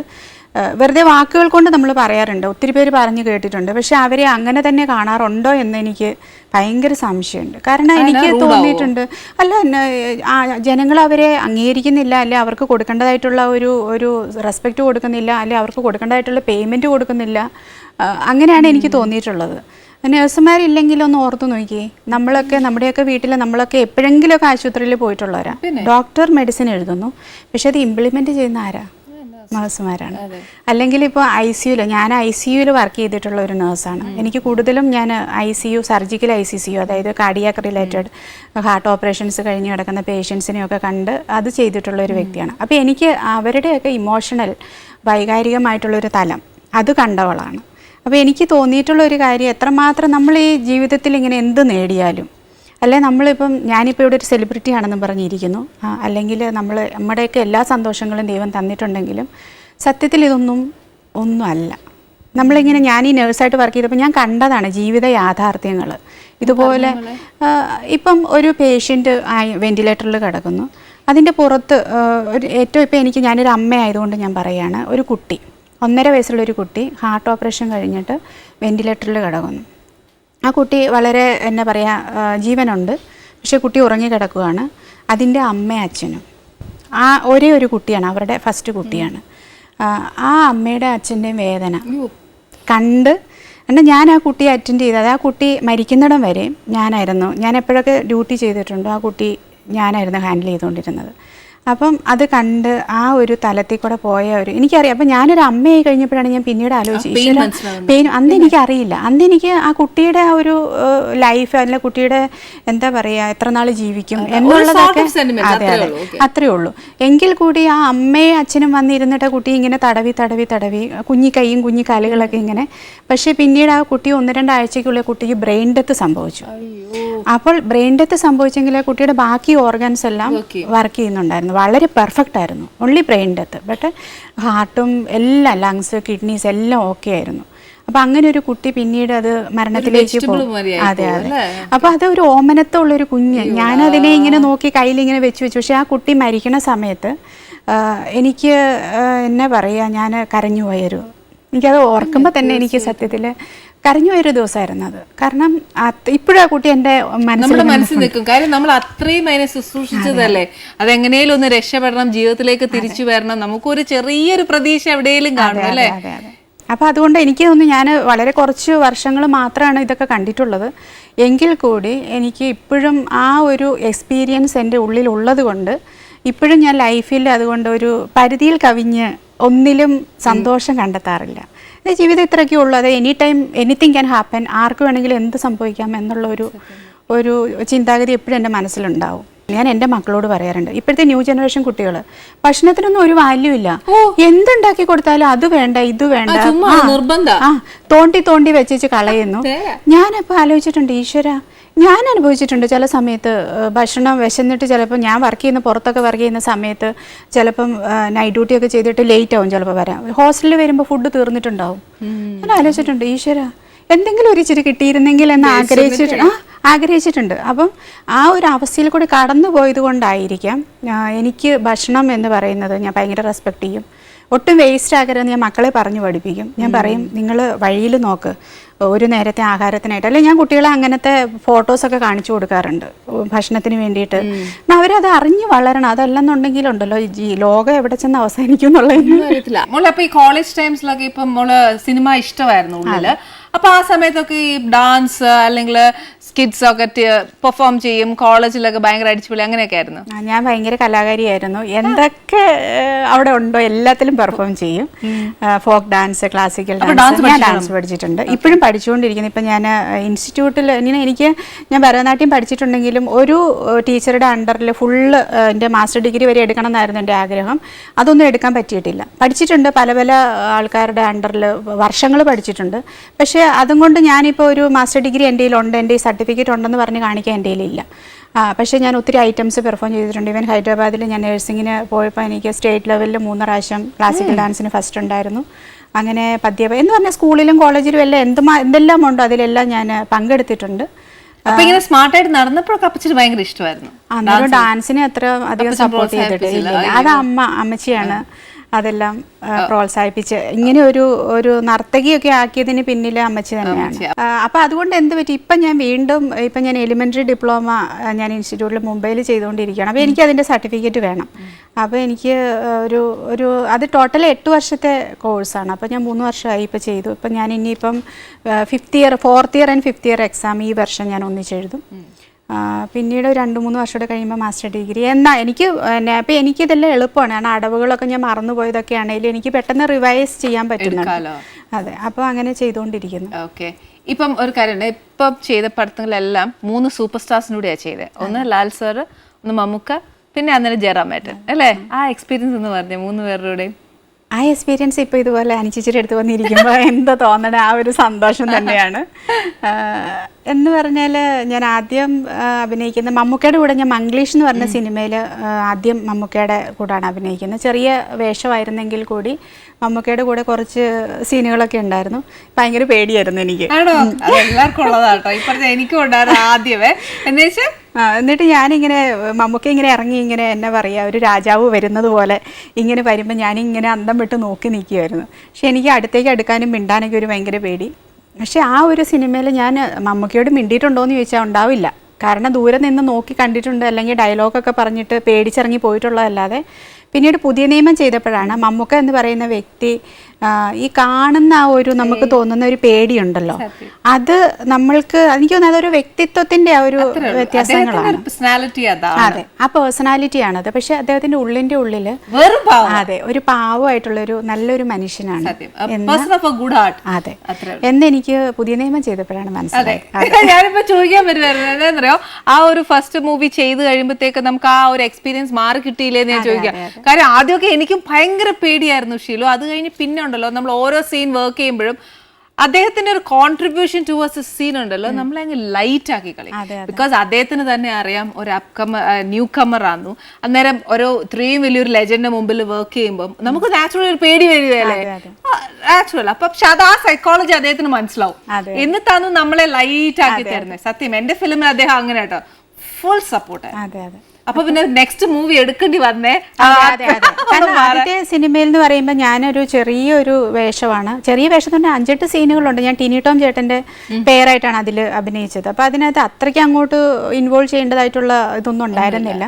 തന്നെയല്ല, ഞാൻ സിനിമയിൽ ജസ്റ്റ് വന്ന് 2ാമത്തെ സിനിമയാണ്. അപ്പോൾ എനിക്ക് സിനിമാ ലോകം എന്ന് പറയുന്നത് തന്നെ എന്താണെന്ന് അറിയത്തില്ല. അപ്പം മമ്മൂക്കയെ പോലെ ഒരാളെ കാണുമ്പോൾ തീർച്ചയായിട്ടും നമ്മുടെ ഉള്ളിലുള്ള ഒരു ഇത്. പിന്നീടാണ് പിന്നെ ഷീടാക്സി ചെയ്തു, കനൽ ചെയ്തു, ലാലേട്ടനെ കണ്ടു. അതൊക്കെ വന്ന് ലാലേട്ടനെ ഞാൻ കാണുന്നത് കനലിൽ എനിക്ക് ആദ്യം ഞങ്ങൾ അല്ലാണ്ട് കണ്ടിരുന്നു ഒരു ദിവസം. അതായത് ഷൂട്ടിങ്ങിൻ്റെ ഇടയ്ക്ക് ഞാൻ ഹസ്ബൻഡും കണ്ടിരുന്നു. പിന്നീട് എൻ്റെ ഷൂട്ട് ഏറ്റവും ലാസ്റ്റ് ആയിരുന്നു ലാലേട്ടൻ്റെ ഒപ്പമുള്ള. അപ്പോഴതൊരു ട്രെയിനിലുള്ള സീക്വൻസ് ആയിരുന്നു. അപ്പോൾ അത് ലാലേട്ടനെ കണ്ടു കഴിഞ്ഞാൽ സത്യത്തിൽ എനിക്ക് തോന്നിയിട്ടുള്ളത് നമുക്ക് ഈ മമ്മൂക്കയെ കാണുമ്പോൾ തോന്നുന്ന പേടിയുണ്ടല്ലോ, അത് തോന്നത്തില്ല. 2 വ്യത്യാസമാണ്. എനിക്ക് എന്താ ഞാൻ പറഞ്ഞത്, പേഴ്സണാലിറ്റീസിൻ്റെ ആ ഒരു ലുക്കിൻ്റെ ഡിഫറൻസ് ആണ്. അല്ലെങ്കിൽ നമ്മൾ ഇപ്പം എങ്ങനെയാണ് ആ ഓരോരുത്തരുടെ ആ ഒരു അതിൻ്റെ വ്യത്യാസമാണത്. ലാലേട്ടനെ കാണുമ്പോൾ ലാലേട്ടൻ വളരെ സിമ്പിളായിട്ടുള്ള, വളരെ ഡൗൺ ടു എർത്ത് ആയിട്ടുള്ള, എല്ലാവരോടും ചിരിച്ച് സംസാരിക്കുന്ന, തമാശയൊക്കെ പറയുന്ന, പിന്നെ ഒരു പോസിറ്റീവ് എനർജിയൊക്കെ ഇങ്ങനെ എല്ലാവർക്കും ഒരു എനർജി വൈബ്സ് ഒക്കെ വരുന്നുണ്ട്. അപ്പോൾ അങ്ങനെ ഒരു ദിവസത്തെ ഷൂട്ടായിരുന്നു. ഒരു ട്രെയിനിൽ വെച്ചിട്ടുള്ള, അത് ഫിലിം സിറ്റിയിൽ വെച്ചിട്ടായിരുന്നു. മമ്മൂക്ക ശരിക്കും നമുക്കൊരു വലിയേട്ടനാണ്. അതെ അതെ അല്ലേ? ഞാനൊക്കെ ശരിക്കും മമ്മൂക്കയ്ക്ക് അതാ കൊടുത്തിരിക്കുന്നത്, ഒരു വലിയേട്ടൻ. നമ്മളൊരു തെറ്റ് കണ്ടാൽ എന്താ ചോദിച്ചാൽ വഴക്ക് പറയും, പക്ഷെ നന്നായിട്ട് വഴക്ക് പറയും. പിന്നെ നമ്മളെ നല്ലതായിട്ട് കെയർ ചെയ്യുന്ന ഒരാളും കൂടിയാ. പിന്നെ ലാൽ സാറുമായിട്ട് ഞാൻ അധികം വർക്ക് ചെയ്തിട്ടില്ല കേട്ടോ. ജയറാമേട്ടൻ്റെ അടുത്ത് പിന്നെ പറയേണ്ട കാര്യമില്ല, ഏത് സമയം 24 മണിക്കൂർ തമാശ പറയാനേ നേരം ഉണ്ടാവുള്ളൂ. അല്ലേ? അങ്ങനെയല്ലായിരുന്നോ ജയറാമേട്ടൻ? അല്ല, ജയറാമേട്ടന് തമാശ പറയുന്ന ആളാണ്. സെറ്റ് ഇങ്ങനെ വർത്താനമൊക്കെ എല്ലാവരോടും ഒന്നിച്ചിരുന്നിട്ട് ലൊക്കേഷനിൽ ഇരുന്നിട്ട് പറയുമ്പോൾ പറയാറുണ്ട്. പക്ഷെ ഞാൻ ഈ ആടുപുലിയാട്ടം ഒരു ഹൊറർ സിനിമയായിരുന്നു. അപ്പം അതിൻ്റെതായ ഒരു ലൊക്കേഷനിൽ തന്നെ ആ ഒരു ഹൊറർ ഒരു ഫീൽ ഉണ്ടായിരുന്നു. സീരിയസ് ആയിരുന്നു മൊത്തത്തിൽ ആകപ്പാടെ ഒരു ഹൊറർ ഫീലായിരുന്നു. ആ ഒരു ബംഗ്ലാ തന്നെ ഒരു മൊത്തത്തിലൊരു ആകപ്പാടെ ഇങ്ങനെ ഈ വലകളൊക്കെ കെട്ടി, എന്താ പറയാ, ഈ കുറച്ച് ചെയ്തിട്ടുണ്ട്. വല കുറച്ചുണ്ടായിരുന്നു, പക്ഷെ അല്ലാതെ ചെയ്തിട്ടുണ്ട്. ചുമ്മാ ശീലു ഇടയ്ക്കൊക്കെ നോക്കി ആരും കണ്ടെന്നില്ലല്ലോ ബംഗ്ലാവിനകത്ത് എക്സ്ട്രാ. ഞാനിങ്ങനെ ഒരു ദിവസം എന്നെ ഷൂട്ടിന് വിളിച്ചപ്പോൾ ബംഗ്ലാവിലല്ലായിരുന്നു ഷൂട്ട്. അപ്പോൾ എനിക്കുള്ള പോർഷൻസ് ബംഗ്ലാവിലാണ്. അപ്പോൾ ഞാൻ നേരത്തെ അവിടെ ചെന്നു. അത് പറഞ്ഞ് ഇവർ വേറൊരു ലൊക്കേഷനിൽ നിന്ന് ഒരു 3-4 കിലോമീറ്റർ ദൂരെ ഷൂട്ട് നടക്കുന്നു, ജയറാമേട്ടൻ്റെ പോർഷൻ. അവിടെ നിന്ന് ഇവർ ബംഗ്ലാവിലേക്ക് വരാൻ വേണ്ടിയിട്ട് ഒരു അരമണിക്കൂർ ലേറ്റായി. ഞാൻ അതിന് മുന്നേ വന്നിരുന്നു. ഒരു വൈകുന്നേരം സമയമാണ്. ഞാൻ എൻ്റെ കൂടെ പിങ്കി എന്ന് പറഞ്ഞിട്ട് മേക്കപ്പ് ആർട്ടിസ്റ്റ് ഉണ്ട്. ഞങ്ങൾ രണ്ടുപേരും തന്നെ ബംഗ്ലാവില്ല. അപ്പം ഞാൻ പിങ്കിയോട് പറയും, പിങ്കി ഏതാണ്ടൊക്കെ ഒച്ചയൊക്കെ കേൾക്കുന്നുണ്ടാകത്തൊന്ന് കൊട്ടും വെള്ളമൊക്കെ എങ്ങാണ്ടെന്നൊക്കെ എന്തൊക്കെയോ ഒച്ചകളൊക്കെ വരുന്നു. അപ്പോൾ അതിൻ്റെ ചുറ്റിന് പുറകിലൊക്കെ എന്തൊക്കെയോ കുറച്ച് കാടും മലകളും ഒക്കെ ആയിട്ടുള്ള ഒരു പ്രത്യേകം, നമുക്ക് അങ്ങനെ വൈകുന്നേരങ്ങളിൽ ചെന്ന് കഴിഞ്ഞാൽ ആ ഒരു ഫീലുള്ള ഒരു സ്ഥലമാണ്. പക്ഷെ ഇതൊക്കെ നമ്മുടെ മനസ്സിന്റെ അല്ലേ, അത്രേ ഉള്ളൂ. പക്ഷെ എന്നാലും ചുമ്മാ ഒറ്റയ്ക്ക് ഇരുന്നപ്പോഴേ തട്ടുമുട്ടൊക്കെ കേട്ടെന്ന് പറഞ്ഞപ്പോ ചെറിയൊരു എന്തൊക്കെയോ അനക്കങ്ങളും എന്തൊക്കെയോ ശബ്ദങ്ങളും ഏതാണ്ടൊക്കെ ഒരു ജീവികൾ അലയ്ക്കുന്ന ഒച്ച ഒക്കെ കേട്ടു. അങ്ങനെ അല്ലാതൊന്നുമില്ല, അല്ലാതെ തോന്നുന്നതായിരിക്കാം. നമ്മളെ സിനിമയിലൊക്കെ അല്ലേ കൂടുതൽ കാണുന്ന ഒരു പക്ഷി കരയുന്നതായിട്ടും ഒക്കെ ഹൊററിന്റെ ഒരു ഭയങ്കര അറ്റ്മോസ്ഫിയർ. അവിടെ കരയുന്നുണ്ടായിരുന്നു, മയിലുണ്ടായിരുന്നു. ഈ മയില് കയറി വലിയ എന്തൊക്കെയോ ഒരു മരത്തിന് മുകളിൽ കയറി ഇരുന്നിട്ട് ഒച്ച ഉണ്ടാക്കുവാണ്. അത് മയിലല്ലേ? മയിലാന്ന് എനിക്കറിയത്തില്ലല്ലോ. എന്തോ കാർച്ച ഏതോ ഒരു വലിയ ഏതാണ്ട് ഒരു വലിയ കാർന്നോമാരൊക്കെ ഇരുന്നിട്ട് വലിയ ഒച്ച കൂവാണെന്ന് വെച്ചാൽ എങ്ങനെ ഇരിക്കും, അതേപോലെ ഒരു ശബ്ദം. എനിക്ക് തോന്നുന്നത് ഷീലു അവിടെ വരുന്നതിന് മുമ്പ്, അല്ലെങ്കിൽ ഷീലു അവിടെ ചെല്ലാൻ പോവാന്ന് എങ്ങാനും ജയറാമേട്ടൻ അറിഞ്ഞിരുന്നെങ്കിൽ പൊന്നു മോളെ മാക്സിമം പേടിപ്പിച്ച് അങ്ങോട്ട് വിട്ടേനെ. ഷീലു ഇറങ്ങി ഓടിയേനെ. എനിക്കത് അറിഞ്ഞു കാണത്തില്ലായിരിക്കും. അത്ര നല്ല പേടിപ്പിക്കാനൊക്കെ ബെസ്റ്റാണ് ജയറാമേട്ടനും മുകേഷ് ചേട്ടനും ഒക്കെ. ഒരു മനുഷ്യനെ പേടിപ്പിക്കാൻ ഇതിപ്പര മിടുക്കര് വേറെ ആരും കാണുവേല. ഒരുപാട് വിശേഷം കേട്ടോ, ഇതൊന്ന് വിളമ്പട്ടെ ഞാൻ. എന്നാലും വർത്താനം പറയുന്നത് ഞാൻ വിടുവേല. നല്ല രസമുണ്ട് വർത്താനം പറയാൻ. പാനി ചേച്ചിയുടെ കയ്യും കൊണ്ട് ഉണ്ടാക്കിയ ഇടിയപ്പം ഞാൻ ആദ്യമായിട്ട് താറാവിറച്ചി കഴിക്കാൻ പോവാണ്. അത് പോട്ടെ, ചേട്ടന്റെ പേരും ഒന്നും ചോദിച്ചില്ല. ചേട്ടൻ എവിടെയാ? സത്യം പറഞ്ഞ അടുക്കള അല്ലായിരുന്നോ മോളെ? കൊണ്ടുവന്നൂടായിരുന്നോ? അത് ആൻചേച്ചിയുടെ അടുക്കള. എന്നിട്ട് ഒറ്റയ്ക്ക് വന്നേ? ചേട്ടനെ കൂടെ കൊണ്ടുവരാം ഒരു ദിവസം, നെക്സ്റ്റ് ടൈം വരുമ്പോ. ഈ വാക്കുകളും കൂടെ പഠിച്ചേച്ചാണോ വന്നേ? അല്ലല്ലോ. എന്തായാലും ചേട്ടൻ ഈ പ്രോഗ്രാം കാണുമല്ലേ? എനിക്ക് വിഷമമുണ്ട് കൂട്ടത്തിൽ പോരാഞ്ഞിട്ട്. എന്നാലും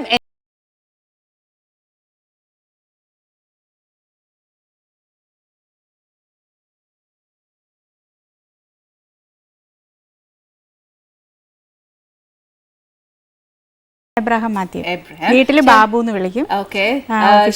വർക്ക് ചെയ്യുന്നുണ്ട് അവിടെ, ബിസിനസ് ചെയ്യുന്നു. അപ്പൊ ഞാൻ ആദ്യമായിട്ട് താറാവിറച്ചി കഴിക്കുകയാണ്. കഴിച്ചോളൂ. ഈ താറാവിന് ഒരു ഇതും കൂടെ പറഞ്ഞുതരാം. നമ്മൾ ചിക്കനെ കൂട്ട് ഇറച്ചി പ്രതീക്ഷിക്കല്ലേ. ഇത് ഇച്ചിരി എല്ല് കൂടുതലുള്ളതാ, ദശ ഇച്ചിരി കുറവാ. ഇങ്ങനെ പറ്റി പിടിച്ചു വരുവേ, അത് വെന്ത് വരുമ്പോഴത്തേന് ആ ഒരു ഡിഫറൻസ് ഇതിനുണ്ട്. ടേസ്റ്റ് എങ്ങനെ, ഒരു ചിക്കൻ പോലൊന്നും അല്ല, കുറച്ച് ഡിഫറെന്റാ. എന്നാലും അമ്മച്ചി കൊടുത്തില്ലല്ലോ മോക്ക്. ഇത് എനിക്കാ കേട്ടോ ഭാഗ്യം കിട്ടിയേ. പക്ഷെ വീട്ടിലും ആരും അത് താറാവ് ഉണ്ടാക്കിയിട്ടേ ഇല്ല. എനിക്ക് തോന്നുന്നില്ല എൻ്റെ പേരൻസ് കഴിച്ചിട്ടുണ്ടോ എന്ന് ചോദിക്കണമെന്ന്. ഞാൻ ഈ താറാവ് ഇറച്ചിയെ പറ്റിയിട്ട് ഞാൻ നഴ്സിംഗ് പഠിക്കുന്ന സമയത്ത് ആലപ്പുഴയിലുള്ള ഒത്തിരി കുട്ടികൾ ഇങ്ങനെ പറയാറുണ്ട് താറാവ് ഇറച്ചി. അപ്പം ഞാൻ ഈ താറാവ് ഇറച്ചി എങ്ങനെ ഇരിക്കുന്നതെന്നൊക്കെ ആലോചിച്ചിട്ടുണ്ട്. പക്ഷെ അതിനെ പറ്റിയിട്ട് സീരിയസ് ആയിട്ട് ചിന്തിച്ചിട്ടില്ല. ചിന്തിച്ചിട്ടുണ്ടെങ്കിൽ വീട്ടിൽ പോയി ഉണ്ടാക്കാൻ മേടിക്കാനൊക്കെ. പക്ഷെ അവിടെ ഒന്നും താറാവില്ലല്ലോ. താറാവില്ലടാ, പക്ഷെ എന്നാലും നമ്മളൊരു ഒക്കേഷനിലൊക്കെ മിക്കപ്പോഴും വെക്കേണ്ടതാണ്. പക്ഷെ ഈ കല്യാണങ്ങളിലൊന്നും വെക്കാറില്ലല്ലോ. ഉണ്ട്? ഇല്ല. പക്ഷെ റേറാണ്. അതാണ്, ഞാനൊന്നും അങ്ങനെയുള്ള കല്യാണത്തിൽ പോയിട്ടില്ലായിരിക്കും. ഇനിയിപ്പോ എന്റെ ഈ അടുക്കളയിൽ ആ ഭാഗ്യം കിട്ടിയെന്ന് പറഞ്ഞാൽ മതിയല്ലോ. അതെ നല്ലതായിട്ടുണ്ട്. നല്ല ടേസ്റ്റിയാണ്. അപ്പൊ താറാവ് കഴിക്കാത്തവരൊക്കെ തന്നെ ഈ അഭിപ്രായം കേട്ട് കഴിഞ്ഞാല് താറാവ് അരച്ച് കഴിച്ചു തുടങ്ങാം കേട്ടോ. ആദ്യമായിട്ട് താറാവ് കഴിച്ച ഒരാളുടെ അഭിപ്രായം. അപ്പം പിന്നെ ഷീലു ബേസിക്കലി സിൻസിയർ ഒപ്പീനിയൻ ആ പറയുന്നത്. അതുകൊണ്ട് ധൈര്യമായിട്ട് കേട്ടോ. എന്നുവെച്ച് നാളത്തെ ഒരു താറാവെങ്കിൽ താറാവ് വെച്ച് കാച്ചിക്കോ. നല്ല ടേസ്റ്റാണ്, എനിക്ക് ഇഷ്ടമായി. എനിക്ക് തോന്നുന്നൊരു ചെറിയ മട്ടന്റെ ടേസ്റ്റ് ആണോ, കോഴിയായിട്ട് ഒരു സാമ്യമില്ല, ചിക്കനുമായിട്ട് ഒരു സാമ്യമില്ല. എനിക്ക് പിന്നെ കുറച്ച് സാമ്യം തോന്നുന്നത്, ഞാൻ മൊയിലിറച്ചി കഴിച്ചിട്ടുണ്ട്. അയ്യോ, ഞാൻ തിന്നിട്ടില്ല. തിന്നാൻ തോന്നുന്നേ അതിങ്ങനെ ഇതുപോലെ പാലാ സൈഡിലൊക്കെ ഉണ്ടല്ലോ, ഇഷ്ടം പോലെ ഉണ്ട്. പക്ഷെ എന്റെ പൊന്നു മോളെ, ഞാൻ മൊയലിനെ തൊടുവല്ലേ, എനിക്ക് അതിന് ഭയങ്കര ക്യൂട്ടാന്ന്. പക്ഷെ അത് ഞാൻ അതിനെ കാണുന്നില്ലല്ലോ, ഞാൻ ഇറച്ചിയല്ലേ കഴിച്ചിട്ട്. നേരാ, മൊയലാണോന്ന് അറിഞ്ഞോണ്ടല്ലോ കഴിക്കുന്നത്. കഴിക്കുമല്ലേ, കഴിച്ചേച്ചല്ലേ അറിയാതെ കഴിച്ച്. അപ്പൊ അതിന്റെ ഒരു ചെറിയ ടേസ്റ്റ് തോന്നുന്നു. ശരി. അത് പക്ഷെ പണ്ടാട്ടോ കഴിച്ചത്, ഒത്തിരി വർഷം മുന്നേ, ഞാൻ ചെറുതായിരുന്നപ്പോൾ. ഇപ്പം കഴിച്ചിട്ടൊക്കെ ഒത്തിരി വർഷങ്ങളായി, ഓർമ്മയേ ഇല്ല. പക്ഷെ ആ ഒരു ടേസ്റ്റ് ഉണ്ടോ എന്ന് സംശയം. ഇപ്പൊ ഷീലു കറക്റ്റ് ആയിട്ട് ടേസ്റ്റ് ഒക്കെ പറയുന്നുണ്ട്. പാചകത്തിൽ മിടിക്കുക? അയ്യോ, അങ്ങനെ ചോദിച്ചാല് പാചകം ചെയ്യാൻ വലിയ ഇഷ്ടമൊന്നും ഉള്ള ആളല്ല. ഈ പറഞ്ഞ പോലെ അഭിനയിക്കാൻ ഇഷ്ടമാണെന്ന് പറഞ്ഞ പോലെ പാചകം ചെയ്യാൻ വലിയ ഇഷ്ടമൊന്നുമില്ല. പക്ഷേ ഒരു വീട്ടമ്മ എന്നുള്ള നിലയിൽ കുട്ടികൾക്ക് വേണ്ടുന്ന കാര്യങ്ങളും എല്ലാം ഉണ്ടാക്കാറുണ്ട്. പക്ഷേ ടേസ്റ്റ് ഉണ്ടോ എന്ന് ചോദിച്ചു കഴിഞ്ഞാൽ ഞാൻ ആരോടെങ്കിലും ഞാൻ ഉണ്ടാക്കിയ അത് പക്ഷേ എന്നെ സന്തോഷിപ്പിക്കാൻ വേണ്ടിയിട്ട് നല്ലതെന്നൊക്കെ പറയുമല്ലോ. ആരെങ്കിലും ജെനുവിനായിട്ട് ആരെങ്കിലും ഒരു സാധനം ഉണ്ടാക്കി കൊടുത്തിട്ട് ഇതൊന്നിനും കൊള്ളത്തില്ലെന്ന് പറയുന്ന ആരെങ്കിലും ഉണ്ടോ? ഉണ്ട് ഷീലു. ഞാൻ ഉള്ള കാര്യം പറയട്ടെ, നമ്മൾ പുറത്തൊരു തേർഡ് പേഴ്സണ് കൊടുക്കുവാന്നല്ല നമ്മളെ വേദനിപ്പിക്കേണ്ടെന്ന് വിചാരിച്ചാൽ അവർ ആ ബെസ്റ്റ് എന്ന് പറയുവേ. പക്ഷെ ഹസ്ബൻഡിന് കൊടുത്താൽ കറക്റ്റ് സിൻസിയർ ഒപ്പീനിയൻ കിട്ടും. ചേട്ടൻ എന്നാ പറഞ്ഞിട്ടുണ്ട്? പക്ഷെങ്കിൽ അച്ഛന് എനിക്ക് തോന്നണ അത് ഈ പറഞ്ഞ പോലെ എന്നാ ഉണ്ടാക്കി കൊടുത്താലും നല്ലതെന്ന് പറയും. ചേട്ടാ ഇത് തന്നെ ഏർപ്പാടാ, ഉള്ള കാര്യം ഉള്ള പോലെ പറയണ്ടായോ? അതെന്നാന്ന് അറിയത്തില്ല. അതിനി എനിക്ക് വിഷമാവോന്ന് വിചാരിച്ചിട്ടാണോ എന്ന് അറിയത്തില്ല. ഞാൻ പിന്നെയും ചെന്നിട്ട് ചോദിക്കും, ഇത് എങ്ങനെയുണ്ട്, കൊള്ളാവോ? കൊള്ളാന്ന് പറഞ്ഞില്ല, പിള്ളേര് പറയും കൊള്ളത്തില്ല എന്നൊക്കെ പറയും. പിന്നെ പിള്ളേർക്ക് പിന്നെ അത്രയ്ക്ക് അങ്ങോട്ടൊരു അറിയത്തില്ലല്ലോ. പിള്ളേരുടെ മനസ്സിൽ കളങ്കമില്ലെന്നൊക്കെ പറയുന്നത് വേണ്ടെന്നാണ് ഞാൻ. ഭർത്താവ് വന്നേനാ കുഴപ്പമില്ല പറയില്ലേ, എവിടെ പിള്ളേരെ അപ്പൊ കൊള്ളുകയല്ല. ബോംബെയിലല്ലേ സെറ്റില്, അപ്പൊ അവിടുത്തെ ടൈപ്പ് ഓഫ് നോർത്ത് ഇന്ത്യൻ ഭക്ഷണമാണോ ഉണ്ടാക്കുന്നത്? അത് നമ്മുടെ കേരള അല്ല, ഞാൻ നാടനാണ് ഉണ്ടാക്കുന്നത്. നമ്മുടെ ബോംബെയിലാണെങ്കിലും ഞാനൊരു മലയാളി തന്നെയാണ്. നമ്മുടെ നാടൻ ചോറും തോരന്, മോര്, മീൻ വറുത്തത് പിള്ളേർക്ക് അതൊക്കെ തന്നെയാണ് ഇഷ്ടം. ഞാൻ അത് കൊടുത്ത് പഠിപ്പിച്ചത് കൊണ്ട് അവർക്ക് അതാ ഇഷ്ടം. പക്ഷെ പാവ് ഭാജി അതൊക്കെ മോൾക്ക് ഇഷ്ടമാണ്. മോൾക്ക് ഇഷ്ടമാണ്. പക്ഷെ അതൊക്കെ നമ്മള് വീട്ടിലുണ്ടാക്കാറുണ്ട് വല്ലപ്പോഴും ഒക്കെ. പാവ് ഭാജി ഉണ്ടാക്കാൻ ഭയങ്കര എളുപ്പമാണ്. പാവ് വാങ്ങിച്ചാൽ മതിയല്ലോ, ഭാജി ഉണ്ടാക്കാം. ഭാജി ഉണ്ടാക്കിയാൽ മതി. പാവ് ഇനിവേ നമുക്ക് ഉണ്ടാക്കാൻ പറ്റില്ല, അത് വാങ്ങിക്കണമല്ലോ. പിന്നെ ഭാജി ഉണ്ടാക്കാറുണ്ട്. പിന്നെ ബാക്കി എല്ലാ സാധനങ്ങളും. പക്ഷെ എത്രയൊക്കെ ആയാലും നമ്മൾ എനിക്ക് തോന്നുന്നു കേരളയിൽ പിടിച്ച് വളർന്നുകൊണ്ടായിരിക്കാം അതൊരു ലിമിറ്റ് വരെ നമുക്ക് അവിടുത്തെ ഫുഡ് ഇഷ്ടമാവുള്ളൂ. അവിടുത്തെ ഓരോ ഡിഷസ് ഉണ്ട്, നമ്മൾ ഈ പഞ്ചാബി ടൈപ്പ് അങ്ങനത്തെ ഒക്കെ ഉണ്ട്. പഞ്ചാബി നല്ലതാണ്. പക്ഷെ അത് വീട്ടിൽ നമ്മൾ ട്രൈ ചെയ്താൽ ആ ഒരു ടേസ്റ്റ് വരില്ല. അത്രയും വരികയല്ല, എന്നാലും ഒപ്പിക്കാൻ പറ്റും. പാചകത്തിൽ ഇഷ്ടമായുള്ള വ്യക്തി ആയതുകൊണ്ട് പിന്നെ അതങ്ങ് ട്രൈ ചെയ്യല്ല. ഞാൻ ഉണ്ടാക്കുന്നതൊക്കെ നമ്മുടെ നാടൻ ഈ പറഞ്ഞ പോലെ എല്ലാ സാധാരണ സാധനങ്ങൾ. മീൻകറി ഉണ്ടാക്കും. മോൾക്കാണെങ്കിൽ ഫുള്ളെല്ലാം നോർത്ത് ഇന്ത്യൻ സാധനങ്ങളോട് കുറച്ച് ഇഷ്ടമാണ്. നമ്മുടെ ബ്രൗൺ റൈസ് ഒക്കെ കൊടുത്തു കഴിഞ്ഞാൽ വലിയ ഇഷ്ടമില്ല. മറ്റേ നമ്മുടെ വൈറ്റ് ബാസ്മതി റൈസ്, ഡാൽ തടുക്ക അതൊക്കെ വേണമെന്ന് പറയും. അപ്പൊ അവൾക്ക് വേണ്ടിയിട്ട് ഉണ്ടാക്കാറുണ്ട്. മോള് നല്ല ഡാൻസറാണ്. അവളും ഇപ്പൊ എന്റെ ഒപ്പം തന്നെ ഇത് പഠിക്കുന്നുണ്ട്. അവൾ എന്റെ അത്ര ആയിട്ടില്ല. ഞാൻ അപ്പം ഇത് ഡിപ്ലോമ ചെയ്യുന്ന അവൾ അതിൻ്റെ ഫൗണ്ടേഷൻ ജൂനിയർ എന്ന് പറഞ്ഞ ലെവൽ വരെ ആയിട്ടുള്ളൂ. പിന്നെ അവൾ നല്ലതായിട്ട് സിനിമാറ്റിക് ഡാൻസ് ചെയ്യും. ടെറൻസ് ലൂയിസ് അക്കാഡമിയിൽ പഠിക്കുന്നു. മോളെ പഠിപ്പിച്ചതാണോ അതോ അവക്കായിട്ട് പഠിക്കണമെന്ന് പറഞ്ഞു പോയതാണോ? അല്ല, അത് ഞാൻ എന്ന് പറഞ്ഞാൽ ഈ പറഞ്ഞ പോലെ എൻ്റെ ഒരു ആഗ്രഹം ഉണ്ടല്ലോ, നമ്മൾ തള്ളിക്കയറ്റി വിടൂല. അപ്പോൾ ഒരു 4-5 വയസ്സ് തൊട്ട് അവൾക്ക് അറിയാറാവുന്നതിന് മുന്നേ തന്നെ പഠിച്ചോട്ടെ എന്ന് വിചാരിച്ചിട്ട് ഞാൻ ടെറൻസ് ലൂയിസ് അക്കാഡമിയിൽ ജോയിൻ ചെയ്യിപ്പിച്ചു. പക്ഷെ വൺസ് അവൾ അവിടെ ചെന്ന് കഴിഞ്ഞപ്പോഴാണ് അവളുടെ കാലിബർ അല്ലേ, അവൾ ഭയങ്കര കേപ്പബിൾ ആണെന്നുള്ളത് എനിക്ക് മനസ്സിലായി. അപ്പോൾ അവൾ നന്നായി ചെയ്ത് ഇപ്പൊ നന്നായി സിനിമാറ്റിക് ഇപ്പൊ തന്നെ കൊറിയോഗ്രാഫി ഒക്കെ ചെയ്യാറായി. 10 വയസ്സേ ഉള്ളെങ്കിലും ഒരു പാട്ട് വെച്ച് കഴിഞ്ഞാൽ വളരെ ഫ്ലെക്സിബിൾ ആണ് അവളുടെ ശരീരം. അവൾക്ക് കൂടുതൽ ഇഷ്ടം ക്ലാസിക്കലിനേക്കാൾ ഇഷ്ടം സിനിമാറ്റിക് ആണ്. എനിക്ക് തോന്നുന്നു അക്കാഡമിയുടെ ആ ഒരു ഭയങ്കര ഫ്ലെക്സിബിലിറ്റി ഉണ്ട് ശരീരത്തിനൊക്കെ. ഇപ്പം മറിഞ്ഞിട്ടുള്ള തലയും കുത്തി മറിഞ്ഞിട്ടുള്ള സ്റ്റെപ്പുകൾ ഇതെല്ലാം ചെയ്യും. അപ്പൊ ഇപ്പം ഇങ്ങനെ നല്ലൊരു ടാലന്റ് ഉണ്ട്. ഡാൻസിൽ തീർച്ചയായിട്ടും ഉണ്ട്. പക്ഷെ പാട്ട് പഠിക്കാൻ ഞാൻ നോക്കിയിട്ട് നടന്നില്ല. മോക്ക് ഡാൻസിന് താല്പര്യം ഉണ്ടെന്ന് നമുക്ക് മനസ്സിലായേ. അമ്മ മോടെ പ്രായത്തില് അപ്പം വിട്ടില്ല. ഏതാ മോക്ക് അഥവാ ഒരു ചാൻസ് വന്നു അല്ലെങ്കിൽ ഒരു ആഗ്രഹം പറഞ്ഞ അമ്മ എന്നാ പറയും? ഇപ്പോഴ് അവർ പറയുന്ന ആഗ്രഹങ്ങൾ ഞാൻ സാധിച്ചു കൊടുക്കില്ല ഇപ്പോഴും ഈ നിമിഷത്തിൽ 10 വയസ്സിൽ. പക്ഷെ ഈ സമയത്തെന്ന് പറഞ്ഞാൽ ഒരു പേരന്റ്, ഒരു അമ്മ എന്നുള്ള നിലയിൽ ഞാൻ ചെയ്യേണ്ടത് അവർക്ക് ബേസിക് എഡ്യൂക്കേഷൻ കൊടുക്കുക എന്നുള്ളതാണ്. അപ്പം അത് ഞാൻ കൊടുത്തില്ലെങ്കിൽ കുറച്ച് കഴിയുമ്പോൾ എന്നെ അവർ ബ്ലെയിം ചെയ്യില്ലേ.